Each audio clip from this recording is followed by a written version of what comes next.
Part 1. You will hear a conversation between Thomas and Nadia, who are waiting at the airport. First, you have some time to look at questions 1 to 5.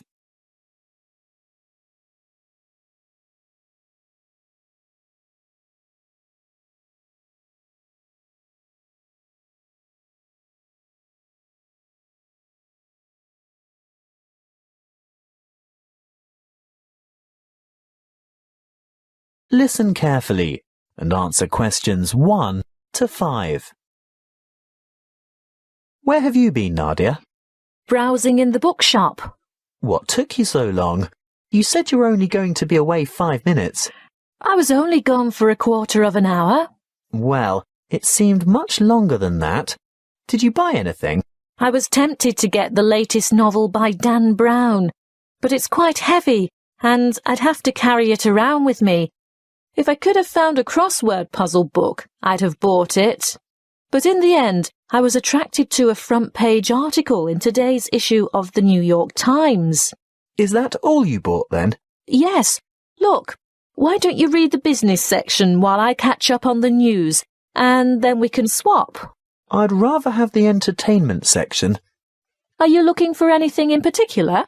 I just thought they might have a review in there of that new play that opened on Broadway yesterday. The drama about the awfully cruel pirate. Oh, I'd forgotten about that. I wonder how good it is. Actually, I was thinking of the new comedy, the one about the physician. Dr. Hunter. That's the one. Well, when I was in the bookshop, I overheard a couple talking about it, and they said it was fantastic, not in the least bit boring. They especially liked the actor who played the main part. Very smooth, apparently. Lots of fun, then.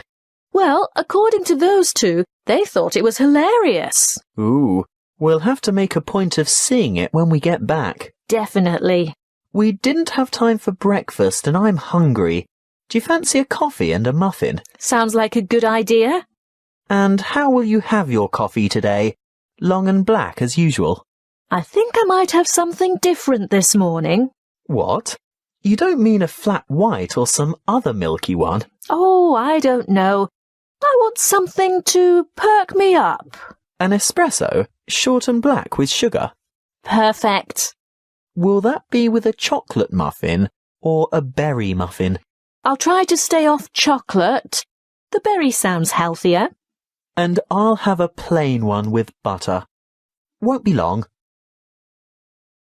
Before you hear the rest of the conversation, you have some time to look at questions 6 to 10.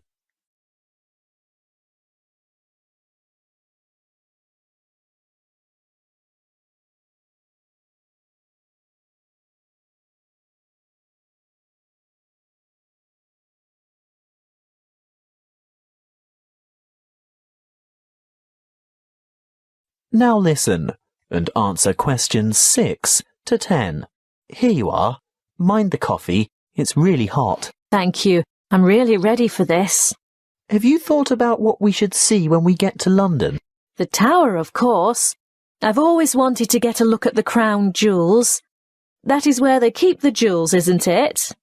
I think so. And what about the wheel? I hear it's quite extraordinary. I'm not that keen on the wheel. Do you want to ride on it? No way. Well, let's leave it out of the itinerary then. OK, so do we do the tower first? Yes, that's the idea. And then we absolutely have to go to Westminster. Really?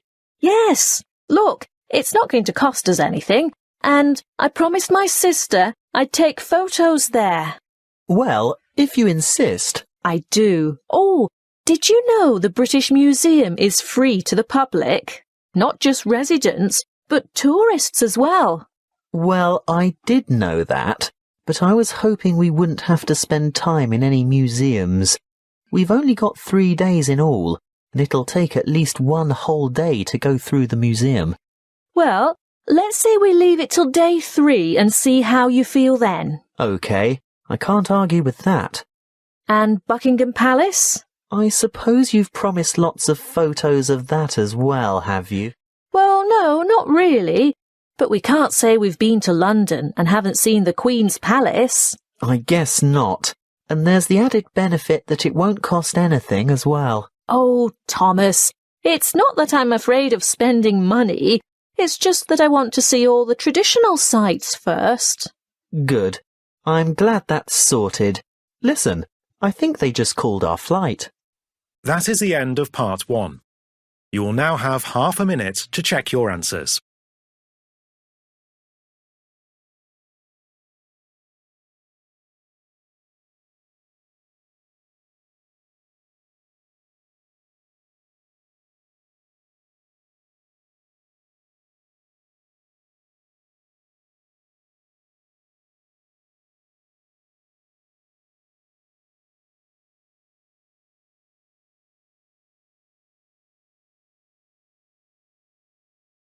Part 2.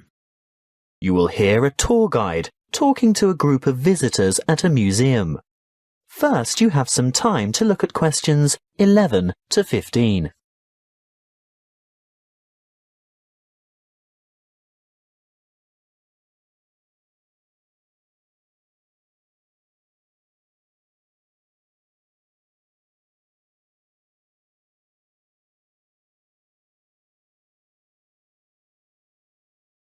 Listen carefully and answer questions 11 to 15. Welcome to the museum. Before we go inside, I'd like to remind you of one or two things.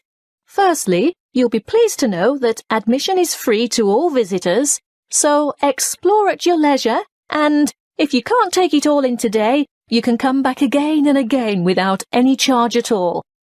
Opening hours are from 10 a.m. to 5:30 p.m. most days, but the museum closes a little later on Thursday and Friday evenings. There are new multimedia guides available in 10 languages. They can be picked up from the desk in the covered courtyard for £4.50, and you can have it with you all day, from opening time in the morning until half an hour before closing. But you will need to produce ID. A passport, driver's licence or national identity card are all acceptable. These multimedia guides have audio commentary as well as images and an interactive map for easy navigation. They're simple to operate, and you will get a more detailed insight into many of the objects in the various galleries. As a security measure, apart from your camera and a purse, wallet or small handbag, your other belongings such as large bags, coats and umbrellas will have to be left at the cloakroom. Please note that the museum has recently revised the regulations for the size of bags and parcels that it will accept in its cloakrooms. I think the maximum size is 40 by 40 by 50 centimetres with a maximum weight of 8 kilograms. The only exception to this is prams and pushchairs. There is a charge of £1 per item. The main cloakroom is to the left of the main entrance, and there is another one at the north entrance. It may seem obvious, but may I remind you also that you should set your mobile phone to silent or turn it off altogether while you are in the museum, and do not carry or consume any food or drink in the exhibition halls. If you are hungry, there is an excellent restaurant where you can purchase a light lunch or a full meal. If it's just a hot beverage you want, then I can recommend taking a break at the Gallery Cafe. Before you hear the rest of the talk, you have some time to look at questions 16 to 20.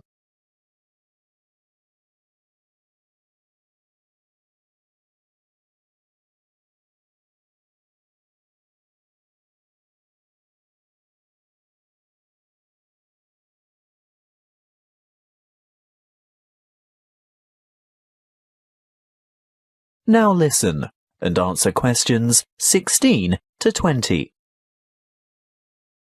As we enter the museum from the south by going through the main entrance, as I said before, you'll find the cloakroom immediately on your left, and on your right is the museum shop. They have an outstanding range of postcards and souvenirs in there, and it's well worth a visit. but perhaps best left till you're on your way out. Then you'll know exactly what you want. The big room to the right of the entrance, behind the shop, is the reference library. Straight ahead of you, yes, the huge circular room is the main reading room. If you decide to go in there, please keep noise to a minimum out of respect for the writers and scholars who use it for their research. The reading room is surrounded by what is known as the Great Court. Indeed, it used to be an open courtyard, but you will see that it is now completely covered by a magnificent glass and steel structure. If you walk around the Great Court in a clockwise direction, on the west side you'll see the entrance to the Long Hall of Ancient Egypt, which has an amazing collection of Egyptian antiquities. The gallery behind the reading room, directly opposite the entrance, is devoted to China and Southeast Asia. Here you'll see Chinese civilization explored chronologically from the Neolithic period through to the 21st century. The restrooms for both men and women are located in the northeast corner of this floor, but don't worry, there are others available on the floors above. Another huge gallery extends along the eastern side of the courtyard, and this is given over to Greece and Rome. The sculptures in this section are absolutely spellbinding. Take your time looking at all the exhibits, and when you're ready to view what's on the next floor, take the magnificent marble staircase by the entrance. That is the end of part 2. You now have half a minute to check your answers.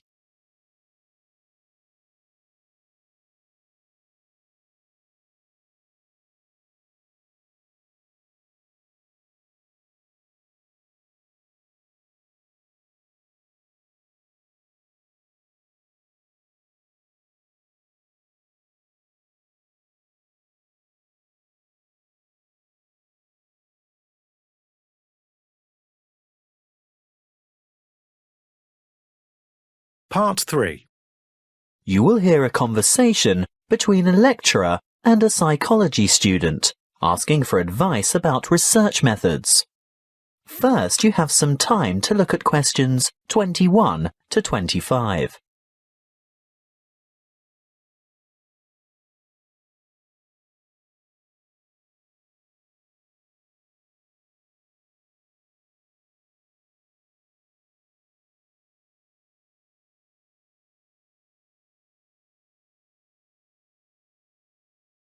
Listen carefully and answer questions 21 to 25. Good morning. Now, what is it you want to discuss today? Good morning, Dr. Reed. This assignment you've given us is the first psychology experiment I've had to do, and I'm not sure where to begin or which steps to take. Well, conducting your first psychology experiment can be quite a complicated and confusing process, but just remember that like other sciences, psychology uses the scientific method and bases its conclusions upon empirical evidence. What do you mean by empirical evidence? Well, empirical evidence is established by observation rather than theory. And the scientific method? Oh, yes. When conducting an experiment, you need to follow a few basic steps. I know the first step is to come up with a research question or problem. Yes, a question that can be tested. How do I find an appropriate question? I would suggest one of 3 methods. Firstly, you can investigate a commonly held belief, or what we call folk psychology. I see.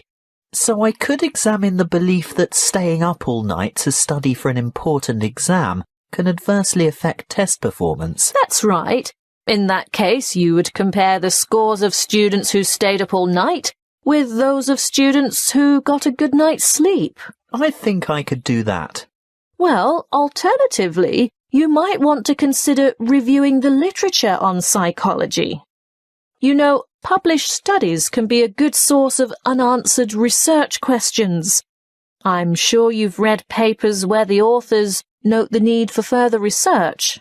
So I would come up with some questions that remain unanswered. Correct. But there is a third source of ideas. Just think about everyday problems and then consider how you could investigate potential solutions. OK. Perhaps I could study various memorization strategies to find out which are the most effective. That's the idea.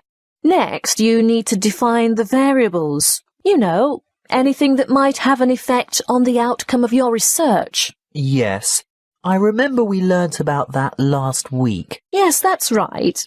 Then you have to develop a testable hypothesis that predicts how the variables are related. For example, students who are sleep-deprived will perform worse in an exam than students who are not sleep-deprived. Exactly. Once you have developed a hypothesis, you must carry out background research. I can use books, journals, online databases and websites. Yes, all of those.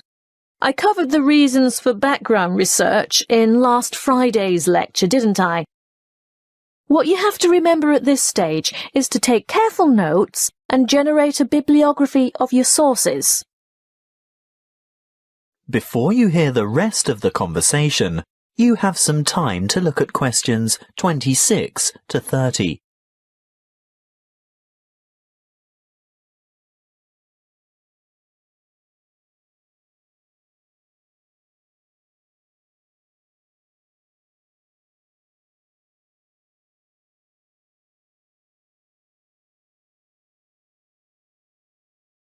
Now listen and answer questions 26 to 30. OK, I've got that. Then I'm ready to develop an experimental design. Well, again, you have a choice. There are 3 basic designs, and each has its own strengths and weaknesses. The pre-experimental design does not include a control group, so there is no comparison. What we call a quasi-experimental design does incorporate a control group, but there is no randomization, whereas a true experimental design has both control groups and random assignment to groups. You've also told us about standardization of procedures. Is this where that comes in? Being sure to compare apples to apples? Absolutely. Going back to your sleep deprivation example, the same exam would have to be given to each participant in the same way at the same time, etc. Got it. When selecting subjects, you need to consider different techniques. If you were to go through with your sleep deprivation experiment, you would need to ensure that your experimental and control groups were standardized. That is, all third-year accounting students, for instance. A simple random sample involves choosing a number of participants from a group of similar people.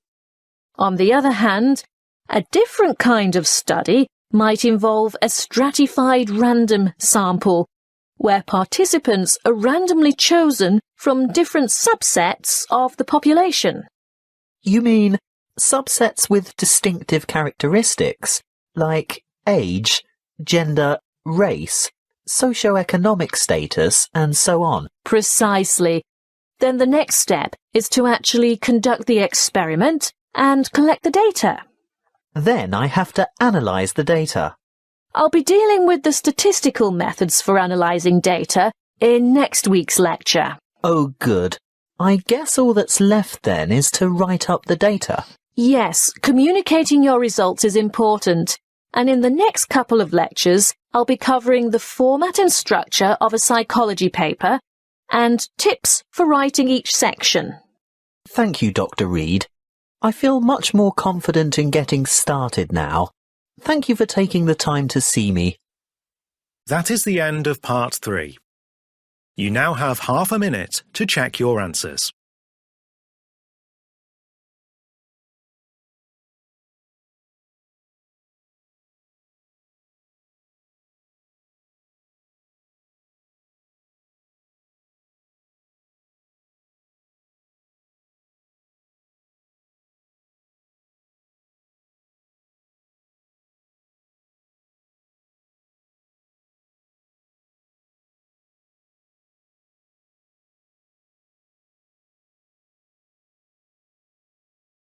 Part 4.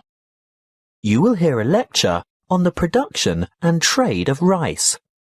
First, you have some time to look at questions 31 to 40.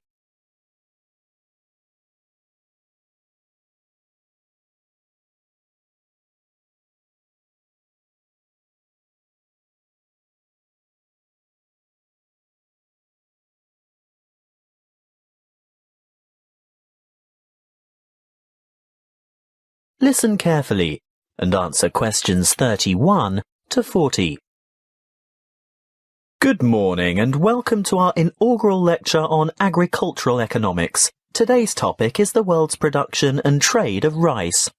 As you are all well aware, rice is the staple ingredient in the diet of much of the world's population. Its importance as a food cereal in the human diet cannot be underestimated. In fact, it's a close second to wheat. About 560 million metric tons of rice is grown each year, compared with about 600 million metric tons of wheat. Coarse grains, such as corn, sorghum, barley, oats, rye, and millet, mostly go into animal feed, which, by the way, is seen by many as a wasteful and inefficient use of fertile land, because around 4 kilos of grain is needed to produce about half a kilo of beef. Some 900 million metric tons of coarse grains are grown annually worldwide, and a further 300 million metric tons of grain is produced for the oil in its seeds. Now, I'll return to the subject of rice production. What do we know about rice production? Well, firstly, rice produces more food energy per hectare than any other cereal grain, and almost as much protein per hectare as wheat. Secondly, the production of rice has more than doubled in the last 40 years. How has this increase in production come about? Mainly as a result of improved field yields. The actual land area planted in rice has only risen by about 30%. As you know, rice is primarily grown in flooded fields, and therefore cultivation area is restricted by the sort of soil and the availability of water. Although rice can be grown on dry land, it is essentially after all a type of grass. The yields and quality in this case are much lower, and other grasses and weeds can easily overtake the rice. As yet, there are no herbicides that can selectively kill other grass types without killing the rice. Much of the world's rice is still grown and cultivated by hand, because for mechanized farming, the land must be able to be drained and hold heavy equipment. Of the total rice production, it's no surprise to learn that the greatest proportion by far is grown and consumed in Asia. You will see from the chart that the leading producers of rice are China at around 39%, followed by India with a quarter of the total.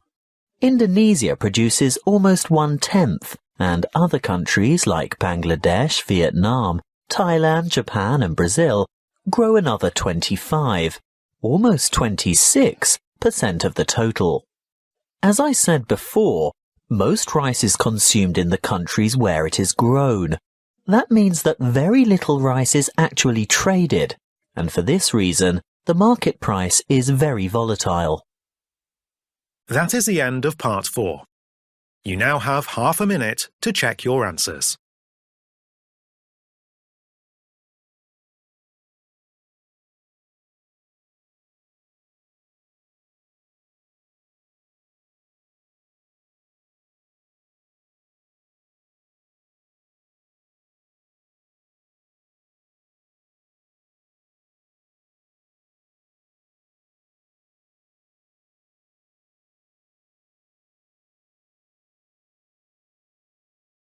That is the end of the listening test. You now have 10 minutes to transfer your answers to the listening answer sheet.